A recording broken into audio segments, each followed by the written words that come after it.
बोलो सच्चे दरबार की जय। तभी ओम शब्द का नाद होगा, 3 बार ओम का उच्चारण किया जाएगा। आप सही भक्तजन भक्ति भाव से हृदय से वायु निकालते लंबे स्वर से सभी ओम का पाठ करेंगे।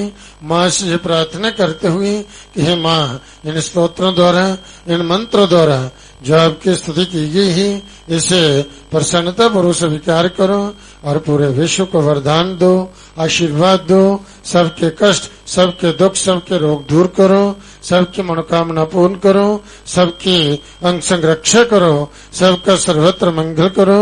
ऐसे मंगल कामना करते हुए विश्व कल्याण के लिए 3 बार सभी एक साथ ओम का पाठ करेंगे।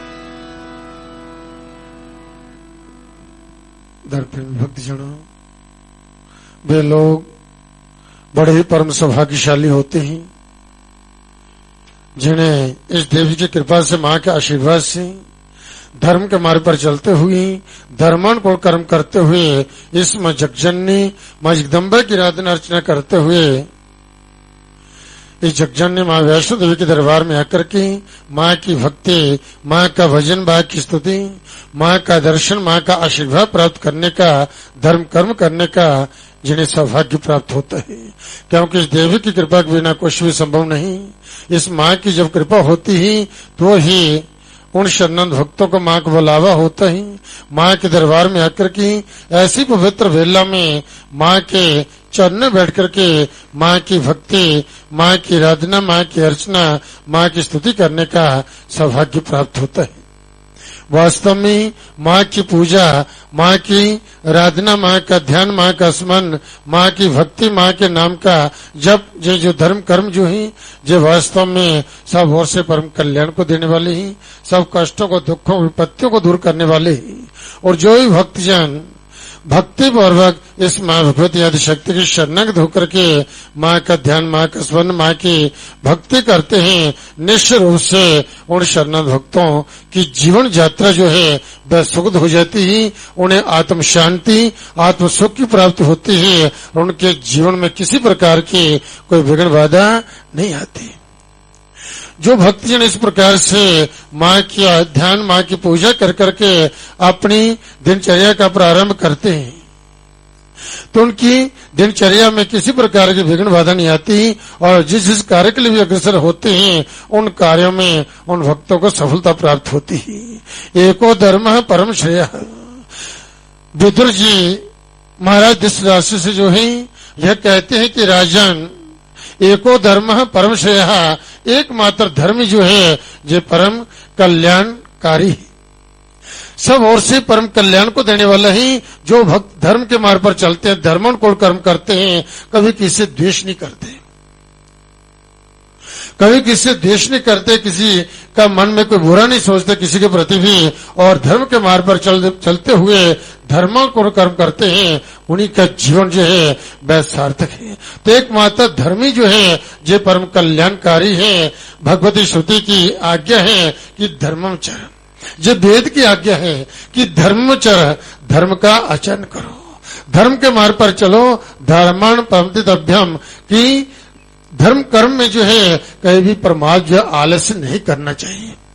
जब भी मौका मिले तो तुरंत जो है उस कार्य को कर देना चाहिए।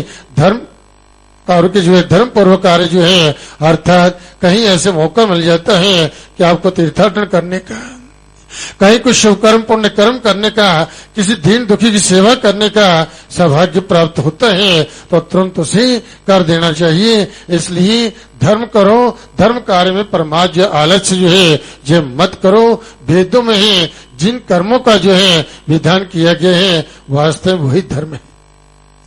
वेदों में जो करने के लिए जो कर्म बतलाए गए हैं वही धर्म है, और जिनका निषेध किया गया है वह क्या है? अधर्म है। इसलिए जो है वीर स्मृति सत्पुरुषों का आचरण जो है और अपने आत्मा की प्रसन्नता जी चार धर्म के जो है परिचायक है।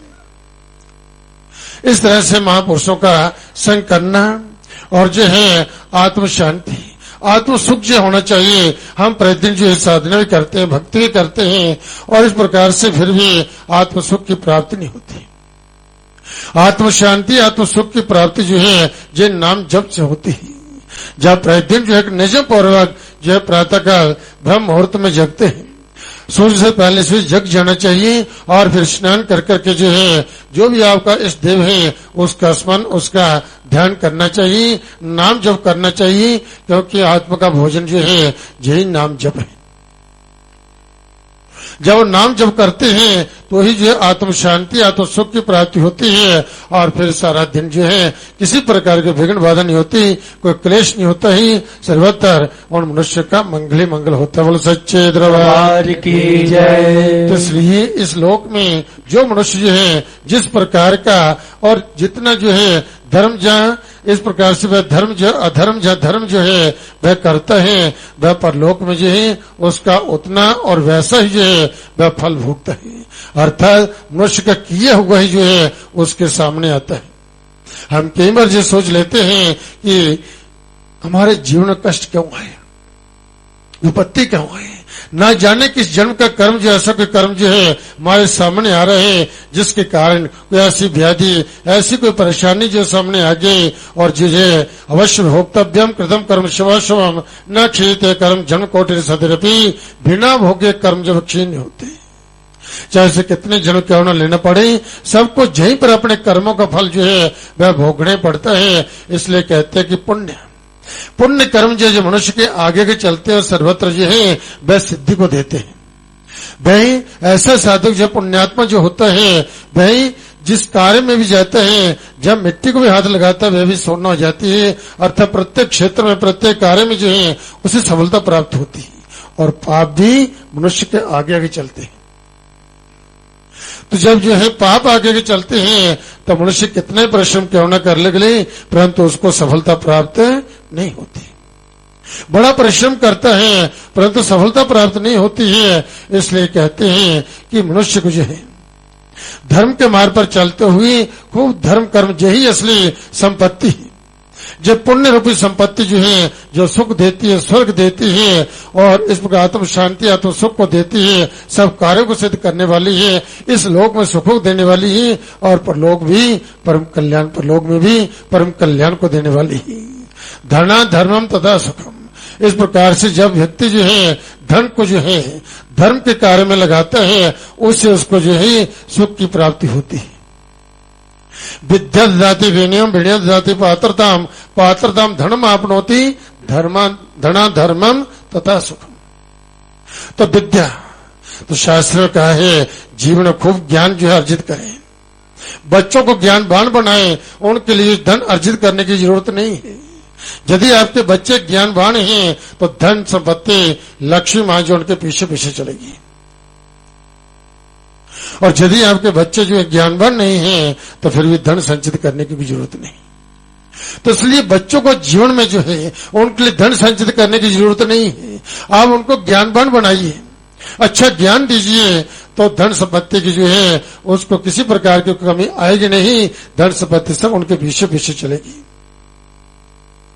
इसलिए मनुष्य को जो है कि विद्यावंतम यशस्वंतम लक्ष्मीवंतम जनो करो रूपम देहि जयम देहि यशो देहि दिशो देहि। जो मां से प्रार्थना की गई है कि मां आप अपने भक्त जनों को विद्वान यशस्वी और लक्ष्मीवान बनाओ, रूप दो, जय दो, यश दो, और काम क्रोध लोभ आदि शत्रुओं का नाश करो। जय भगवती जो है, जो धार्मिक पति धार्मिक ज्ञान देने वाली जय भगवती है। तो विद्यावत्तम विद्यावंतम यशस्वंतम, तो भगवती मां सरस्वती के रूप में इस गुहा के अंदर भगवती जो विराजमान है जी, जो है सरस्वती का ज्ञान जो देने वाले मां सरस्वती इस गुहा के अंदर पिंडी को विराजमान है। धन लक्ष्मी को देने वाले मां लक्ष्मी जो इस गुहा के अंदर विराजमान है। इसी प्रकार से समस्त शक्ति को देने वाले जो है महाकाल ही, शत्रु विजय प्राप्त करवाने वाली, निरोगी जीवन देने वाली क्रिया शक्ति वह भगवती महाकाली। जो तीन शक्ति इस गुहा के अंदर विराजमान है, जिनके दर्शनों के लिए, जिनका आशीर्वाद प्राप्त करने के लिए आप सभी मां के दरबार में आते हैं। तो वास्तव में जिन भक्तों को इन तीनों शक्तियों का आशीर्वाद प्राप्त होता है, इन तीनों मातों की जिन पर कृपा हो जाती है, उनके जीवन किसी प्रकार की कोई न्यूनता, किसी प्रकार की कमी जो जीवन में नहीं रहती। इसलिए कहते हैं कि धन से जो धर्म और धर्म से सुख की प्राप्ति होती है। इसलिए खूब जो धर्म कर्म करें, और इसी प्रकार से शास्त्र में कहा है धर्मानुसरण में ही जो है शक्ति और मुक्ति जो निहित है। शास्त्र में यज्ञ करना, अध्ययन करना, दान करना, तप करना, जप करना, सत्य बोलना, क्षमा, दया और जो है अलोभ, कभी लोभ मत कीजिए। जो धर्म के 8 प्रकार के जो है जो मार्ग बतलाए गए, जो रास्ते बतलाए गए, इनमें से यदि कोई व्यक्ति एक रास्ते पर चल पर छोड़ता है, अपने जीवन में जो है जिस संकल्प लेता है, दृढ़ संकल्प जो है कि मैं जीवन सत्य बोलूंगा, कभी झूठ नहीं बोलूंगा, तो इससे उसका बेड़ा पार हो जाता है। तो जो धर्म के लक्षण बतलाए गए हैं, तो यदि व्यक्ति जो धर्म के मार्ग पर चलता है तो निश्चित रूप से परम कल्याण को प्राप्त होता है। धर्म के आश्रय से ही ऋषि ने जो है संसार समुद्र को जो है जो पार किया है। धर्म के आश्रय पर ऋषि मुनि संत महात्मा जो है जो वन में रहकर के तप करते हैं, तो धर्म के आश्रय पर ही जो है उन्होंने जो है इस संसार समुद्र को जो पार किया है। धर्म पर ही जो है संपूर्ण लोग जो टिके हुए, जो पृथ्वी धर्म के आधार पर ही टिकी हुई है। धर्म पर जो पृथ्वी टिकी हुई है, धर्म से ही जो है देवताओं की जो है उन्नति हुई है। इसलिए धर्म से ही व्यक्ति जो है सब प्रकार के सुखों को प्राप्त कर सकता है, वह उन्नतशील हो सकता है, धन संपत्ति प्राप्त कर सकता है। जो धर्म के मार्ग पर चलते हैं, तो धर्म में ही अर्थ की स्थिति है। तो ऐसे धर्म करने से जो है जो अर्थ की प्राप्ति होती है, वास्तव वही अर्थ जो है परम कल्याण को देने वाला होता है। धर्मेवं वर्तस्य न धर्मात् विद्यते परम। हे राजन, तुम धर्म का पालन करो, धर्म से बढ़कर जो है दूसरे कोई वस्तु नहीं है। जी विदुर जी जो है महाराज धृतराष्ट्र को समझाते हुए कह रहे हैं, क्योंकि धृतराष्ट्र जो है राज्य मिला नेत्रहीन थे, सब प्रकार के सुखों की प्राप्ति हुई, संतान सुख की प्राप्ति हुई, धन संपत्ति की कमी नहीं थी, राजपद की प्राप्ति हो गई, तो भी जो है उसके जीवन में जो है लोभ बना रहा कि जी मुझे प्राप्त हो जाए, ऐसा मेरे पुत्रों को ही प्राप्त हो, दूसरों को नहीं। तो लोभ के कारण जो है पूरा जीवन जो है धृतराष्ट्र जो थे सब कुछ होते हुए भी वह दुखी रहे, उसे आत्म शांति आत्म सुख की प्राप्ति नहीं हुई। इसलिए विदुर जी बार बार उसको समझा रहे हैं कि आप जो है धर्म का मार्ग अपनाएं कि धर्म क्या है। कभी किसी के साथ बुरा मत कीजिए, दूसरे के हिस्से को मत छीनिए, जो आपका नहीं है उसको प्राप्त करने की कोशिश मत करो, क्योंकि वह आपको दुख दे, भले कुछ समय के लिए आपको सुख देगा, परंतु अंत में जो दुख ही दुख देगा। इसलिए इन बातों से जो है विदुर जी कहते कि बचना चाहिए। ये राजन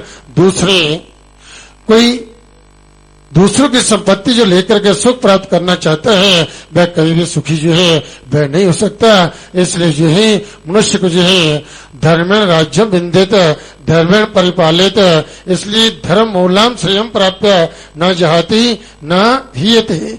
धर्म से ही जो है राज्य प्राप्त करें, धर्म से ही राज्य प्राप्त करें और धर्म से ही उसकी रक्षा करें, क्योंकि धर्म मूलक जो है राज्य लक्ष्मी को पा करके जो है वह राज्य लक्ष्मी ना तो उस राजा को छोड़ती है और ना ही राजा जो है उसको। इसलिए हमेशा जो है वह परस्पर जो है इस प्रकार ऐसा संबंध हो जाता है, वह लक्ष्मी उसके साथ साथ चलती है और सब प्रकार के सुख को वह देती है।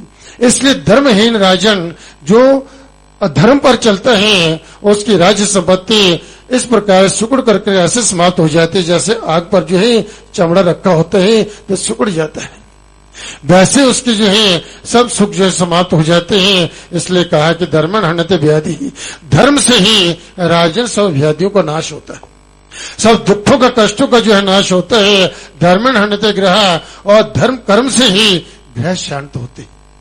जबकि जीवन विपत्ति आती है, कष्ट आता तो क्या कहते हैं, महापुरुषों के पास जाकर के विद्वानों के पास जो है आप जाते हैं, पूछते हैं क्या करें, हमारे दुख आ गया है, परेशानी आ गई है, तो कोई ऐसा ग्रह आ गया है, तो वे क्या कहते हैं कि धर्मन हन्यते ग्रह, कि आप धर्म कर्म करो तो आपके ग्रह जो है शांत हो जाएंगे। चाहे शनि की दशा होगी, चाहे राहु की दशा होगी, कोई भी जो है धर्म कर्म करने से शांत हो जाते हैं। और धर्म कर्म करने से रोग जो है वे इनसे जो है व्यक्ति मुक्त होते हैं। धर्मेण हन्यते शत्रु, और धर्म के द्वारा ही मनुष्य अपने शत्रु पर जो विजय प्राप्त करता है। जो तो धर्मस्त तो जय, जहाँ पर धर्म होता है वहीं जय जय होती है, वहीं पर विजय होती है। जहाँ धर्म होता है वहीं सुख है, वहीं शांति है, वहीं कल्याण है, वहीं आनंद ही आनंद है, मंगल ही मंगल है। इसलिए कल्याण के मनुष्य को चाहिए कि जो भी अपने जीवन में अपना कल्याण चाहते हैं उन्हें प्रजनन पूर्वक जो है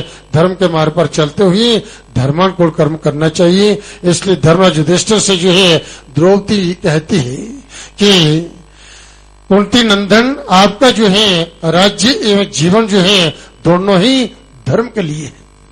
राज्य और जीवन जो है दोनों धर्म के लिए है, क्योंकि युधिष्ठिर ने कभी धर्म का त्याग नहीं किया। इसलिए अंत में धर्म की विजय हुई, सब प्रकार के सुख की प्राप्ति जो है उन्हें हुई। समय समय पर जब भगवान उनके साथ साथ चलते हुए उनका मार्गदर्शन करते रहे, इसलिए धर्म के मार्ग पर चलते हैं। वह भगवती भी परपिता परमात्मा भी उनकी सहायता करते हैं, उनके साथ साथ चलते हैं और सब ओर से उनका कल्याण करते हैं। कहीं भी किसी परिस्थिति में उनका बाली बांका नहीं होने देते। इसलिए जिन पर उस मां भगवती आदि शक्ति कृपा हो जाती है वही सब ओर से परम कल्याण को प्राप्त होते हैं। तो बड़ी परम सौभाग्यशाली है जब भक्तों को इस आरती की परम पवित्र वेला में इस पवित्र स्थल पर बैठ करके मां भगवती आदि शक्ति की आराधना, मां की अर्चना, मां की भक्ति, मां का भजन, मां का दर्शन, मां का आशीर्वाद प्राप्त करने का आप भक्तों को सौभाग्य प्राप्त हुआ है। मां वैष्णो देवी के चरणों का ध्यान करते हुए आप सभी भक्तजन मां भगवती के मूल मंत्र का आप पाठ करेंगी। जब मंत्र परम शक्तिशाली मंत्र है, इस मंत्र द्वारा जो भक्तजन प्रतिदिन प्रातःकाल सायंकाल मां की जो जगा कर इस मंत्र का जप करते हैं, मां की आरती करते हैं, मां को प्रणाम करते हैं, फिर अपनी दिनचर्या प्रारंभ करते हैं, तो उनके जीवन कभी किसी प्रकार की कुछ न्यूनता नहीं होती है और कहीं भी अपने जीवन में असफल नहीं होते। सर्वत्र उनको सफलता मिलती है और उन्हीं को आत्म शांति, आत्म सुख की प्राप्ति होती है। तो सभी इस मंत्र का पाठ करेंगे, संभल कर बोलना। ओम ऐं ह्रीं क्लीं चामुंडाय विच्चे। ओम ऐं ह्रीं क्लीं चामुंडाय विच्चे। ओम ऐं ह्रीं क्लीं चामुंडाय विच्चे।